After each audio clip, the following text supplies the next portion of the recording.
Bueno amigos, en Somos 8 millones, hoy estamos con la psicóloga especializada en gerontología, la señora María Eugenia García Vara.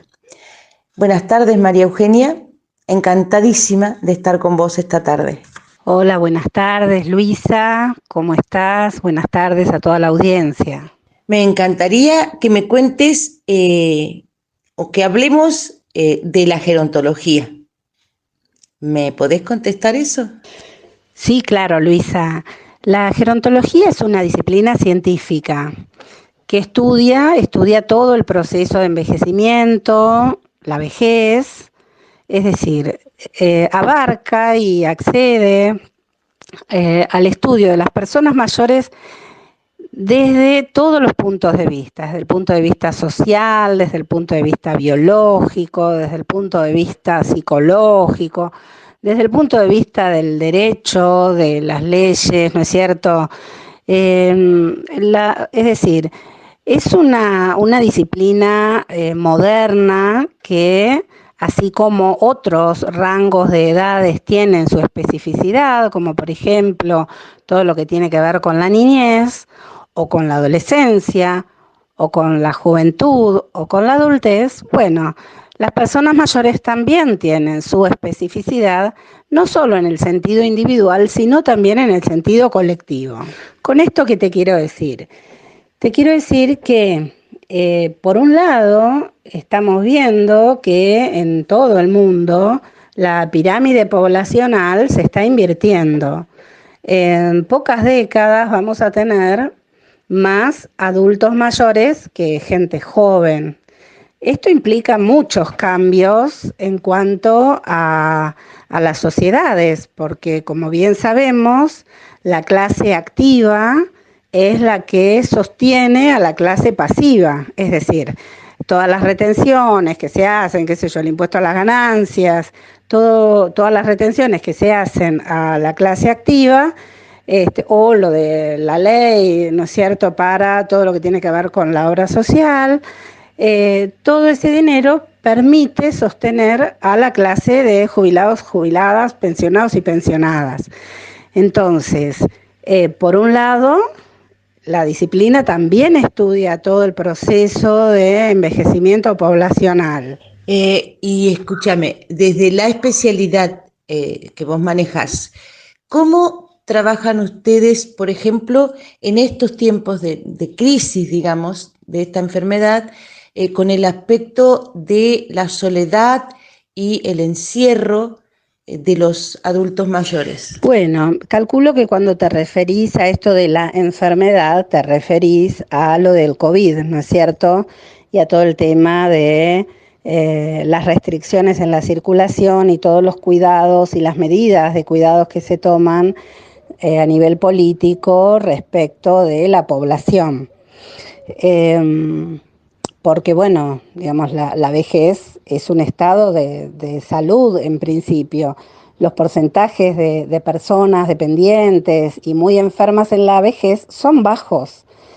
En general, las personas mayores, bueno, sí, empiezan a tener ciertos desgastes en ciertas funciones físicas o cognitivas, pero la gran evaluación que hoy uno hace en relación a la pandemia, más que nada tiene que ver con las redes. ¿Qué quiere decir? La red o el entorno de la persona, ¿sí? Y acá voy a hacer como una pequeña digresión, como un paréntesis. Comúnmente las personas creen que cuando un ser humano envejece, es como en las propagandas, ¿no? Que te muestran que son todos afectuosos, son todos sonrientes, que tienen buena onda, que son solidarios, que como que resumen las características de todas características positivas, producto del recorrido de la vida. Pero eso no es así. En realidad, uno envejece tal cual vivió y tal cual las características de su personalidad que pudo construir. Es decir, si una persona en su juventud, en su adultez, fue poco comunicativa, fue malhumorada, hosca, y ermitaña, bueno, es muy probable que en su vejez sea de la misma manera, salvo que haga algún tratamiento para intentar modificar algo de esa complicación. Las personas, digamos, lo único que hacen es acentuar los rasgos de su carácter cuando envejecen. Entonces vuelvo al punto que estábamos de la evaluación de redes. Bueno, entonces uno en estas instancias de aislamiento, uno evalúa si esa persona cuenta o no cuenta con lazos, con redes, no solo la familia, porque a veces hay personas que ya no tienen familia, pero bueno, uno está inserto en una comunidad, en una sociedad, entonces si la persona logró vincularse, hay que ver también cómo se vincula en esas redes, pero es muy importante a la hora de evaluar, primero hacer una evaluación de cuáles son las redes con las que se cuenta, ¿no es cierto? Para poder acompañar en los momentos de aislamiento o, por ejemplo, en alguna internación. El otro tema que también está relacionado a estos momentos de pandemia es el tema de las creencias. Nosotros en la Constitución tenemos garantizada la libertad de culto. Ahora, ¿cuál es el límite entre lo terrenal y lo celestial, ¿no? Uno podría hacerse esa pregunta. Entonces, bueno, ahí uno ve un gran abanico de respuestas en las personas, de todas las edades, ¿no? Pero bueno, uno lo ve más acentuado, como te decía antes, en las personas mayores. Entonces, el punto que me interesa señalar es la cuestión de la responsabilidad, porque esta pandemia vino a marcarnos a nosotros cuál es la posición de las personas en relación a los demás. Es decir, cuánto las personas registran al otro. Entonces aparece toda esta cuestión de la creencia, donde muchas personas se ubican en posiciones de gran irresponsabilidad, escondiéndose tras esos lugares, por ejemplo, de la religión, donde, bueno, mira, si a mí me tiene que pasar algo, es porque el ser supremo quiere que me pase, entonces yo no uso barbijo, o yo no hago esto, o hago aquello, y lo delegan en la religión. Entonces uno puede ver que esas personas que tienen como esa tendencia a delegar sus responsabilidades, por ejemplo, en las religiones, a la hora de ser ciudadanos insertos en una comunidad, también delegan sus responsabilidades en la comunidad, ¿no? Entonces no participan socialmente, les da lo mismo, nunca están al tanto de lo que está sucediendo. Por ejemplo, también a la hora del voto, lo dejan librado al azar, no tienen conocimiento, y eso también tiene que ver con la red y cómo se inserta cada persona en la red a la cual pertenece, en la comunidad a la cual pertenece. Perfecta tu explicación. Yo no te quiero quitar mucho tiempo, pero esto que dijiste es cierto. La irresponsabilidad, el hecho de que delegamos en otro la responsabilidad de que pase o no pase tal cosa, o lo dejamos a la predeterminación, bueno, si me tiene que pasar, me va a pasar. Entonces nos quitamos responsabilidad. Ahora, cuando vos en una pregunta atrás me hablaste de que la gerontología estudia el proceso de envejecimiento. Quiere decir que si es un proceso, es algo que puede cambiar, que puede ir cambiando.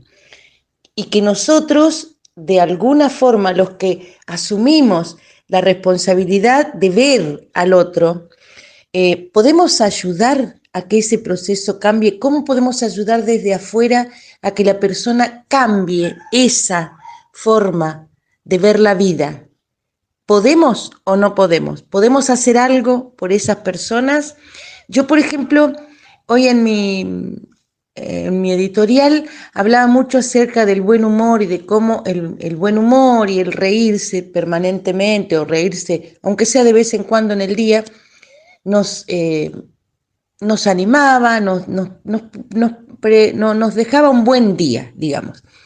¿Cómo nosotros podemos ayudar desde afuera a esa gente que la está pasando mal porque, como vos decís, toda su vida vivió mal? Mira, Luisa, yo no lo pondría en términos del bien y del mal, de la gente que vivió mal. Cada persona va viviendo como va pudiendo en función de las variables que lo atraviesan en cada momento de su vida. Entonces, en líneas generales y desde la gerontología, lo que se espera en el proceso de envejecimiento es que las personas participen comunitariamente, que estén al tanto de lo que sucede, no solamente con su familia, sino en su comunidad, que estén conectados, ¿no? Que sean también así escuchados en la comunidad, valorados, que tengan una dieta saludable, preventiva, que hagan actividades, alguna caminata diaria. Esto es desde la gerontología lo que se espera, ¿sí? Ahora, cada ser humano nace en un contexto que no elige. Y la característica que tenemos los seres humanos es que constituimos nuestro aparato psíquico a partir del encuentro con estos otros de los primeros cuidados. Entonces, hay personas que crecen con todo ese sistema de cuidados alrededor y hay personas que no. Entonces, cuando nos encontramos con personas que son como más rudimentarias, que no tienen capacidad para comprender muchas otras cuestiones o que no tienen registro del otro, es porque hubo ahí una complicación en esos primeros entornos de cuidados. Y es ahí donde el Estado debe acompañar, debe detectar a tiempo y debe estar más presente que nunca. Entonces nosotros vemos cuando las personas ya envejecieron y llegan sin todas estas herramientas para comprender, para entender, para hacerse escuchar, lo vemos cuando ya atravesó toda la vida, ¿sí? Entonces, ¿qué se puede hacer, por ejemplo, desde una radio, Luisa? Bueno, uno puede permanentemente refrescar, así como vos decías, ¿no? Esta cuestión de la actitud, tratar de sacar lo mejor cada día dentro de lo posible en el entorno en el que se está, porque está probado que el humor y la actitud que uno tiene está correlacionado y está relacionado con el sistema inmunológico. Entonces, si vos estás, como se dice ahora, en armonía, bueno, es muy probable que tu sistema inmunológico acompañe también con esa misma armonía. Ahora, si vos estás deprimido, si vos estás angustiado, si vos estás pasándola mal, y es muy probable que seas mucho más vulnerable que otras personas que cuentan con redes, que cuentan con personas, otras personas para charlar, porque siempre han tenido ese hábito. Entonces, cuando pensamos a la soledad, que es el tema que vos traías al inicio, la soledad es concebida como un gran problema. ¿Por qué? Porque precisamente todas las redes que rodean a cada persona son como factores de protección de esa persona, ¿sí? Sí, disculpas, realmente sí, me expresé mal. Tenés razón, no quise darle ese valor. Me parece excelente lo que decís en cuanto a que, sí, de acuerdo, por supuesto, si no estamos acostumbrados a las relaciones o a relacionarnos, imposible que después aprendamos, o no imposible, pero difícil aprenderlo. He aprendido un montón en pocas palabras. Te agradezco infinitamente y yo te invito a que nos digas lo último, tus recomendaciones o lo que has sacado en conclusión después de todo tu trabajo eh, y cómo para que nos ayude un poco a todos a seguir viviendo y a seguir superando estos momentos difíciles, pero que indudablemente mucha gente los va a superar, pero que depende de nosotros que lo podamos superar. Gracias, Luisa. Mira, mi recomendación, por un lado, como decía, es estar atentos y atentas al tema de la soledad, que no es una buena señal cuando uno encuentra a una persona que está muy sola. Bueno, creo que hay que intentar armar alguna red de acompañamiento, no solamente a nivel virtual, sino en lo posible, digo, esta cuestión de la vecindad, también tenerla en cuenta a la hora de poder articular con los distintos también organismos, ¿no? Uno puede articular con desarrollo social municipal, uno puede articular con las obras sociales, uno puede articular con los centros de salud, las salas, las salitas barriales, cuando uno detecta que alguien está muy solo o muy sola. En estos contextos de pandemia es importante articular comunitariamente e institucionalmente. Esto en los casos de soledad. Y como recomendación general, bueno, poniéndose el barbijo, cuando uno sale a hacer el mandado de todos los días, tratar de caminar, la caminata diaria es excelente y previene las enfermedades más comunes en las personas mayores, como pueden ser la hipertensión arterial, la obesidad, la diabetes. La caminata es fundamental y además caminar genera endorfinas, que son esas hormonas o ese alimento que necesita el sistema nervioso central para que estemos más contentos, ¿sí? Entonces, como recomendación, bueno, en lo posible, alimentación saludable, tomar bien el agua, bebidas, infusiones, ingerir verdura, fruta. Nosotros acá en esta provincia tenemos muchas zonas de chacra. La verdad es que es una suerte la accesibilidad que podemos tener a fruta y verdura de calidad. Entonces, hacer una dieta equilibrada ayuda a prevenir también todo el tema del colesterol, ¿no es cierto? Todo lo que tiene que ver con la prevención de enfermedades cardíacas, porque si comemos todo en base a grasas, a la larga se van arruinando nuestras arterias, nuestras venas, y eso nos produce mucho daño y terminamos enfermando. Entonces, como recomendaciones, el cuidado del cuerpo, de la cabeza y del entorno, ¿sí? No cuidarnos del entorno, sino cuidadosamente hacer circular este afecto hacia los otros y de los otros hacia nosotros, ¿sí? Y uno también, digamos, poniéndose un barbijo y manteniendo el distanciamiento, uno ya está hablando en un lenguaje de cuidados en relación a los demás, ¿no? En la comunidad. Entonces, en principio, esas serían mis recomendaciones, Luisa. María Eugenia, genial, ha sido muy precisa y todo lo que dijiste lo vamos a tener en cuenta, lo vamos a difundir, lo vamos a repetir en nuestro programa, porque de verdad nos interesa el bienestar y nosotros, por el tipo de programa que somos, nos interesa el bienestar de los adultos mayores.